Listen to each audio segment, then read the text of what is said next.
सचिन पायलट की गहलोत को चुनौती, भ्रष्टाचार के खिलाफ बोलूंगा, जिसे पसंद नहीं मुझे उसकी परवाह नहीं। पेपर लीक मामले में अपनी ही सरकार पर पायलट ने उठाए सवाल। बीजेपी सरकार को भी घेरा, कहा समर्थकों के साथ खड़ा रहूंगा।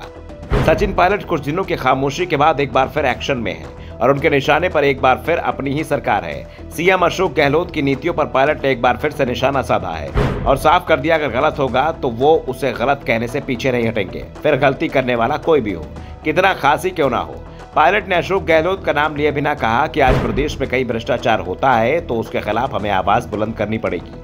मैंने भ्रष्टाचार के खिलाफ आवाज बुलंद की, हो सकता है कई लोगों को बात पसंद ना आई हो, लेकिन मुझे इसकी परवाह नहीं है। मैं भ्रष्टाचार के खिलाफ लड़ाई लड़ता रहूंगा।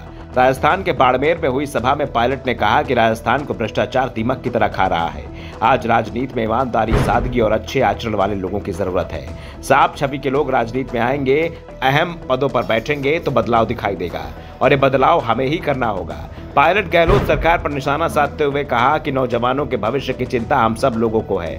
मैं सच बताता हूं कि जब मैं अखबार में पढ़ता हूं, देखता हूं कि हमारे प्रदेश में कभी प्रश्न पत्र लीक हो गए, कभी परीक्षा रद्द हो गई तो मन में बेचैनी होती है। पायलट ने कहा कि गांव में जब गरीब नौजवान तैयारी करता है तो उसके माता पिता और उसके परिवार को काफी परेशानियों और मुश्किलों का सामना करना पड़ता है। वो दिन रात मेहनत करके किताबों के लिए पैसे जुटाते हैं। गांव नौजवान विपरीत परिस्थितियों में पढ़ाई करके परीक्षा की तैयारी करता है।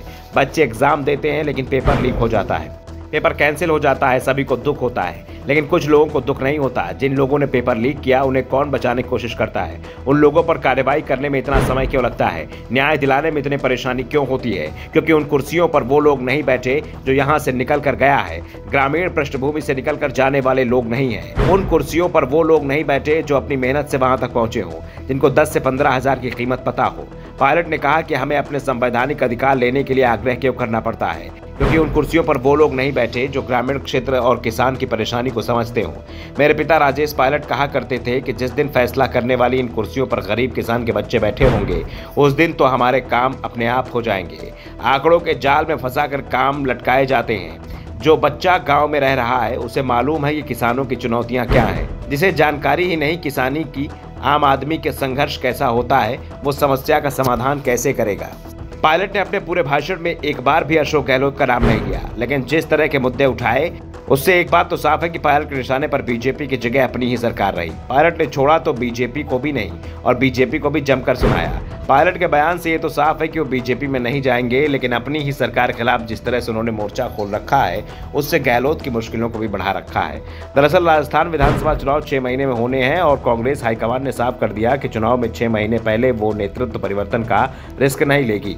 पिछले साल जो पंजाब में हुआ वो कांग्रेस राजस्थान में नहीं चाहती और अब सचिन पायलट के तेवरों से भी दिखाई दे रहा है कि वो अब विधानसभा चुनाव के बाद तैयारी कर रहे हैं। चुनाव में सत्ता किसे मिलती है तो चुनाव के बाद तय होगा, लेकिन पायलट ने आगे की लड़ाई लड़नी अभी से शुरू कर दी है। Bureau report, the Navdarpan news.